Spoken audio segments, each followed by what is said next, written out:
माँ बगलामुखी का परिचय। माँ बगलामुखी 10 महाविद्याओं में 8वीं महाविद्या मानी जाती हैं। इन्हें स्तंभन शक्ति की अधिष्ठात्री देवी कहा गया है, अर्थात शत्रु की वाणी, बुद्धि, क्रिया और संकल्प को रोक देने वाली दिव्य शक्ति।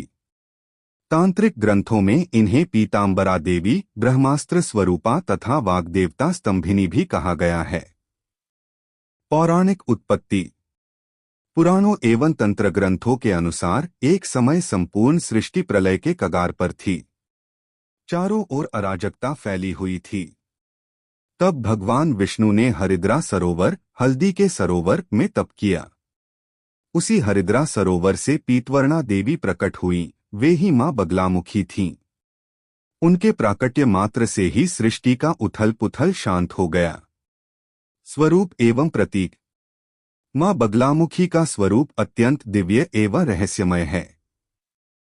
पीत वस्त्र धारण किए हुए, स्वर्णमयी कांति, एक हाथ से शत्रु की जिह्वा पकड़कर दूसरे हाथ में गदा धारण किए हुए।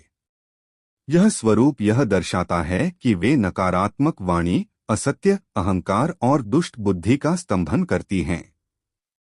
तांत्रिक महत्व। मां बगलामुखी की साधना विशेष रूप से शत्रु बाधा निवारण, वाद विवाद, न्यायालय, राजनीति में विजय, तंत्र बाधा, अभिचार, नकारात्मक शक्तियों से रक्षा, वाणी और मन पर नियंत्रण के लिए की जाती है। तंत्र शास्त्रों में कहा गया है कि मां बगलामुखी की कृपा से असंभव कार्य भी संभव हो जाते हैं। उपासना का तत्व। मां बगलामुखी की उपासना में पीत रंग, हल्दी, पीले पुष्प, चना दाल, पीत आसन का विशेष महत्व है। मंगलवार, गुरुवार और विशेषकर शुक्ल पक्ष की अष्टमी को इनकी साधना श्रेष्ठ मानी जाती है। उपासना का तत्व। मां बगलामुखी की उपासना में पीत रंग, हल्दी, पीले पुष्प, चना दाल, पीत आसन का विशेष महत्व है।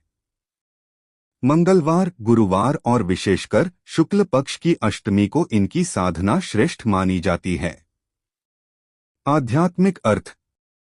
दार्शनिक दृष्टि से मां बगलामुखी मन की चंचलता को स्थिर करने वाली शक्ति हैं।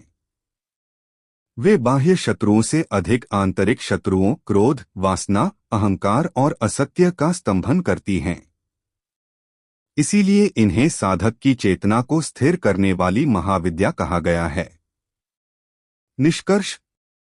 मां बगलामुखी केवल शत्रु नाश की देवी नहीं, बल्कि साधक के भीतर स्थित अज्ञान, भय और भ्रम को शांत करने वाली दिव्य चेतना है। एक बगलामुखी साधना कौन कर सकता है? 1. शुद्ध आचरण वाला साधक। जो व्यक्ति सत्यप्रिय हो, संयमित जीवन जीता हो, नशा, हिंसा, छलकपट से दूर हो, वह मां बगलामुखी की साधना का अधिकारी माना गया है। तंत्र में स्पष्ट कहा गया है कि स्तंभन शक्ति केवल उसी पर कार्य करती है जिसकी आत्मा में स्थिरता हो। 2. मानसिक रूप से संतुलित व्यक्ति। मां बगलामुखी की साधना में तीव्र मानसिक एकाग्रता आवश्यक है। 8. अत्यधिक भयग्रस्त, उग्र क्रोधी, अस्थिर या भ्रमग्रस्त व्यक्ति को यह साधना बिना मार्गदर्शन नहीं करनी चाहिए। जो साधक मन को नियंत्रित कर सकता है, वही इस विद्या का पात्र है। 3. न्यायपूर्ण उद्देश्य रखने वाला व्यक्ति। शास्त्रों में यह स्पष्ट है कि अन्याय हेतु की गई बगलामुखी साधना साधक को ही बांध देती है। 8. शत्रु द्वारा किए गए अन्याय से रक्षा, झूठे आरोप, षड्यंत्र, तांत्रिक बाधा से मुक्ति, धर्म की रक्षा जैसे उद्देश्यों से साधना करने वाला व्यक्ति इस साधना का अधिकारी है। 4. गुरु दीक्षा प्राप्त या शास्त्रानुसार चलने वाला साधक। यद्यपि कुछ साधनाएं बिना गुरु के भी वर्णित हैं, फिर भी मंत्र शुद्धि, न्यास, भैरव पूजन, साधना के नियम का ज्ञान रखने वाला साधक ही इसे सुरक्षित रूप से कर सकता है। 5. गृहस्थ भी कर सकता है। यह भ्रांति है कि बगलामुखी साधना केवल सन्यासियों के लिए है। यदि ब्रह्मचर्य का पालन साधना काल में किया जाए, आहार विहार शुद्ध रखा जाए, तो गृहस्थ भी इस साधना को कर सकता है। 2. बगलामुखी साधना कौन नहीं कर सकता? 1. दुष्ट या प्रतिशोधी प्रवृत्ति वाला व्यक्ति। जो व्यक्ति केवल बदला लेने, दूसरों को हानि पहुंचाने, अहंकारवश शक्ति प्रदर्शन के लिए साधना करना चाहता है, उसके लिए यह साधना वर्जित है। ऐसे साधक पर देवी की प्रतिलोम शक्ति कार्य कर सकती है। 2. असंयमी और भोगासक्त व्यक्ति। जो साधना काल में मद्य, मांस, मैथुन नहीं छोड़ सकता, नियमों का पालन नहीं कर सकता, उसके लिए बगलामुखी साधना निष्फल या हानिकारक हो सकती है। 3. अत्यधिक भयभीत या कमजोर मनोबल वाला व्यक्ति। क्योंकि इस साधना में स्वप्न संकेत, मानसिक दबाव, आंतरिक संघर्ष हो सकते हैं। दुर्बल मन वाला व्यक्ति इन्हें संभाल नहीं पाता। 4.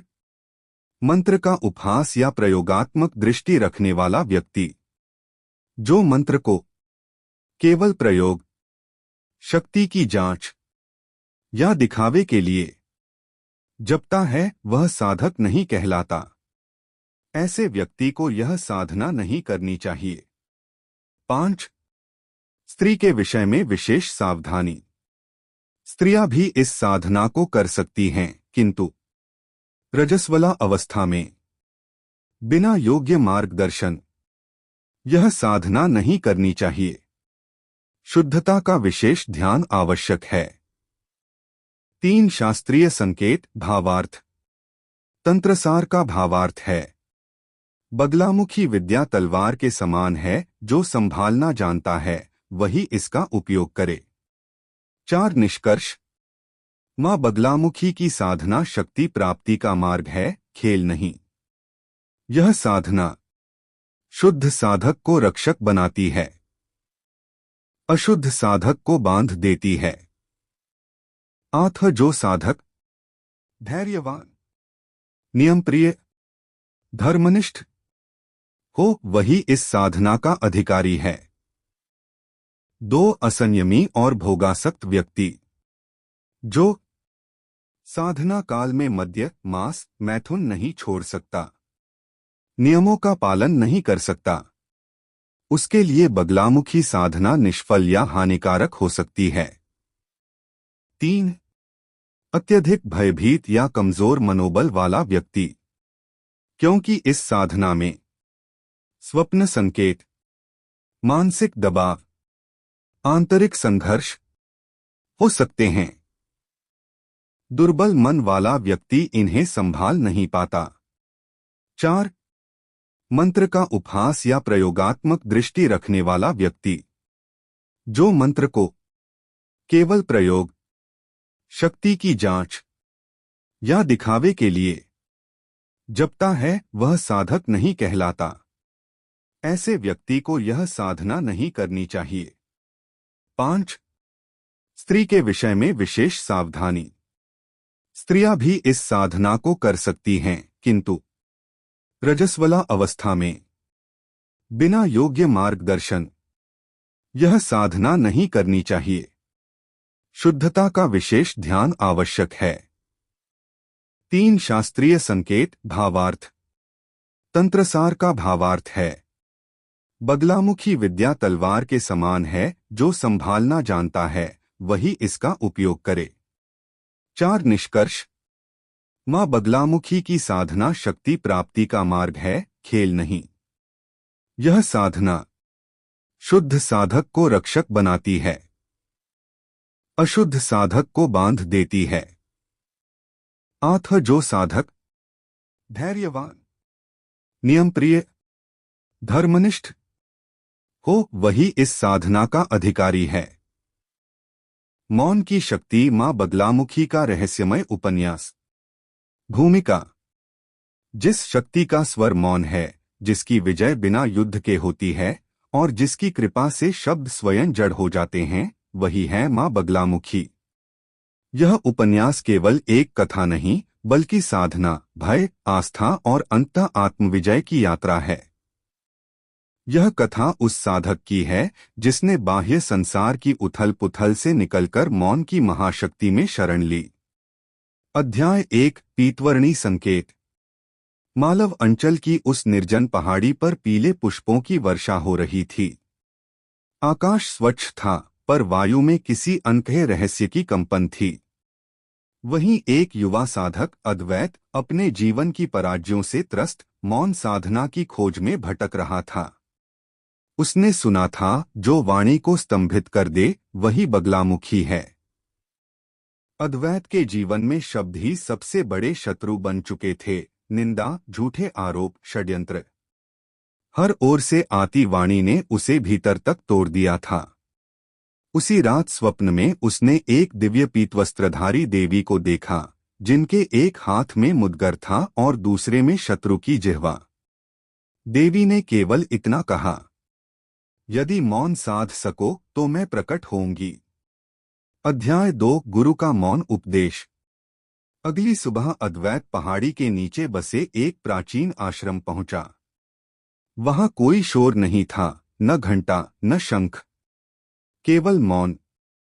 आश्रम के मध्य एक वृद्ध साधक ध्यानमग्न बैठे थे, पीत आसन पर, नेत्र अर्धनिमीलित। वही थे गुरु पीतांबरनाथ। गुरु ने बिना बोले अद्वैत की ओर देखा।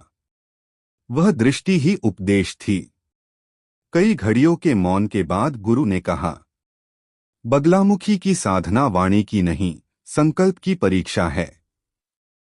यहां मंत्र नहीं, स्थिरता प्रमुख है। अद्वैत का हृदय कांप उठा। वह जान गया, मार्ग कठिन है। अध्याय 3, संकल्प और भय। गुप्त नवरात्रि का प्रथम दिवस। पीला वस्त्र, पीला आसन, पीले पुष्प। साधना कक्ष में केवल एक दीपक जल रहा था। गुरु ने संक्षिप्त विधान बताया। उत्तराभिमुख बैठकर मौन व्रत सहित मंत्र का मानसिक जप। बाह्य उच्चारण वर्जित। रात्रि के द्वितीय प्रहर में अद्वैत को लगा जैसे दीवारें सिमट रही हों। भ्रामक ध्वनियां, डरावने दृश्य। यह बगलामुखी साधना की पहली परीक्षा थी, भय। उसने गुरु के शब्द स्मरण किए, जो डर गया उसकी वाणी कभी स्थिर नहीं होगी। अद्वैत अडिग रहा। अध्याय 4, स्तंभन का रहस्य। 7वें दिन कुछ अद्भुत घटित हुआ। साधना के समय अद्वैत ने अनुभव किया कि उसके भीतर विचार उठते ही रुक जा रहे हैं। मन जैसे शून्य में स्थिर हो गया। उसी क्षण उसने जाना, स्तंभन केवल शत्रु का नहीं, अपने चंचल मन का भी होता है। बाह्य संसार में भी परिवर्तन आरंभ हुआ। जिन लोगों ने उसके विरुद्ध षड्यंत्र रचे थे, उनकी योजनाएं स्वयं विफल होने लगीं। बिना संघर्ष, बिना प्रतिवाद। गुरु ने कहा, मां बगलामुखी पहले साधक के भीतर की वाणी को जीतती हैं। अध्याय 5, देवी का साक्षात्कार। नवरात्रि की अंतिम रात्रि। आकाश पीताभ आभा से दीप्त था। साधना कक्ष में अचानक तेज प्रकाश फैला। अद्वैत ने नेत्र खोले। सामने वही पीतवर्णी देवी। कोई शब्द नहीं, केवल दृष्टि। उस दृष्टि में करुणा भी थी और कठोरता भी। देवी ने कहा, याद रखो, मेरी शक्ति का उपयोग अहंकार हेतु नहीं। जो मौन को साधे वही मुझे साध सकता है। और प्रकाश विलीन हो गया। अध्याय 6, साधक से साधु तक। साधना पूर्ण हुई, पर यात्रा नहीं। अद्वैत अब वही नहीं था। न उसे शत्रु से भय था, न प्रशंसा की चाह। उसकी वाणी अल्प हो गई, पर प्रभावशाली। वर्षों बाद वही अद्वैत पीतांबरनाथ कहलाया। वही गुरु, वही मौन। और पहाड़ी पर आज भी पीले पुष्प गिरते हैं, साक्षी हैं उस मौन शक्ति के, जिसे मां बगलामुखी कहते हैं। उपसंहार। यह उपन्यास किसी चमत्कार की नहीं, साधना की गरिमा की कथा है। मां बगलामुखी बाह्य शत्रुओं से अधिक आंतरिक अराजकता को स्तंभित करती हैं। जो इस कथा को पढ़े वह समझे, सच्ची विजय शब्दों से नहीं, मौन से होती है। इति समाप्तम। एक मूल 36 अक्षरी मंत्र, परंपरागत रूप। मंत्र। ओम ह्ली बगलामुखी सर्वदुष्टाना वाचम मुखं पदंस्तंभय जिह्वा कीलय बुद्धि विनाशय ह्ली ओम स्वाहा। यह मंत्र स्तंभन विद्या का मूल बीजात्मक स्वरूप है। क्ली बीज माया स्तंभन और वाणी नियंत्रण का सूचक है। यह मंत्र अन्याय निवारण, वाक्विजय, तांत्रिक रक्षा हेतु प्रयुक्त होता है। 2 साधना की पात्रता अत्यंत आवश्यक। यह साधना वही करे जो मानसिक रूप से स्थिर हो, प्रतिशोध नहीं, न्याय की भावना रखता हो, साधना काल में ब्रह्मचर्य, सात्विक आहार का पालन कर सके, मंत्र का उपहास या प्रयोग न करे, क्रोध, अहंकार या केवल हानि इच्छा से की गई साधना साधक को ही बांध देती है।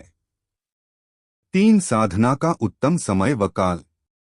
शुक्ल पक्ष की अष्टमी, विशेषकर मंगलवार गुरुवार, ब्रह्म मुहूर्त या रात्रि 10 से 12 के मध्य। गुप्त नवरात्रि में यह साधना अत्यंत प्रभावकारी मानी जाती है। 4 आवश्यक सामग्री। पीत तत्व प्रधान, पीला वस्त्र व पीत आसन, हल्दी की माला या स्फटिक, पीले पुष्प, हल्दी, चना दाल, गुड़, तिल का दीपक, शुद्ध जल से भरा कलश। 5 साधना पूर्व शुद्धि विधि। क स्नान व आचमन। स्नान के बाद 3 बार आचमन कर मन को स्थिर करें। ख आसन शुद्धि। पीले आसन पर बैठकर कहें ओम आसनाय नमः। 6 संकल्प विधि अत्यंत महत्वपूर्ण। दाहिने हाथ में जल, पुष्प और अक्षत लेकर अमुक नाम, अमुक गोत्र, अमुक प्रयोजनार्थ, अन्याय निवारण एवं आत्मरक्षा हेतु। श्री बगलामुखी मूल 36 अक्षरी मंत्र साधना। शास्त्रानुसार करिष्ये। जल भूमि पर छोड़ दें। 7 भैरव पूजन अनिवार्य। बगलामुखी साधना भैरवानुग्रह के बिना अपूर्ण मानी जाती है। संक्षेप में जप करें ओम भैरवाय नमः 11 या 21 बार। 8 ध्यान विधि। पूर्व ध्यान। नेत्र बंद कर कल्पना करें पीत प्रकाश से आवृत देवी। एक हाथ से शत्रुजिह्वा धारण, दूसरे में गदा, मुख पर गंभीर करुणा। ध्यान स्थिर होने पर ही मंत्र जप आरंभ करें। 9 मंत्र जप विधि। माला जप दाएं हाथ से, सुमेरु का उल्लंघन नहीं। 108 जप एक माला। प्रतिदिन 5, 7 या 11 माला। न्यूनतम साधना काल 11 दिन। पूर्ण साधना 21 या 36 दिन। जप धीमी, स्थिर, भीतर उतरती वाणी से करें। मंत्र को दबाव से नहीं, संयम से जपें। साधना काल के नियम। ब्रह्मचर्य अनिवार्य। झूठ, निंदा, क्रोध से बचें। पीले या सात्विक वस्त्र। मौन का यथासंभव पालन।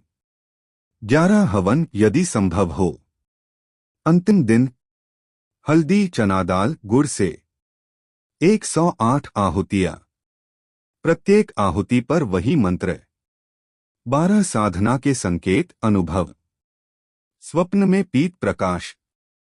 वाणी का स्वतः संयम। विरोधी पक्ष की चुप्पी। मन में अद्भुत स्थिरता। भय या अहंकार बढ़े तो साधना रोककर गुरु मार्गदर्शन लें। 13 साधना का वास्तविक फल, गूढ़ अर्थ। मां बगलामुखी की सिद्धि किसी को नष्ट करना नहीं, बल्कि असत्य की गति रोकना है। यह साधना मन, वाणी और बुद्धि को स्तंभित करती है। 14 अंतिम सावधानी। यह मंत्र तलवार के समान है। जो धैर्य, शुद्धता और न्याय से धारण करे वही सुरक्षित रहता है।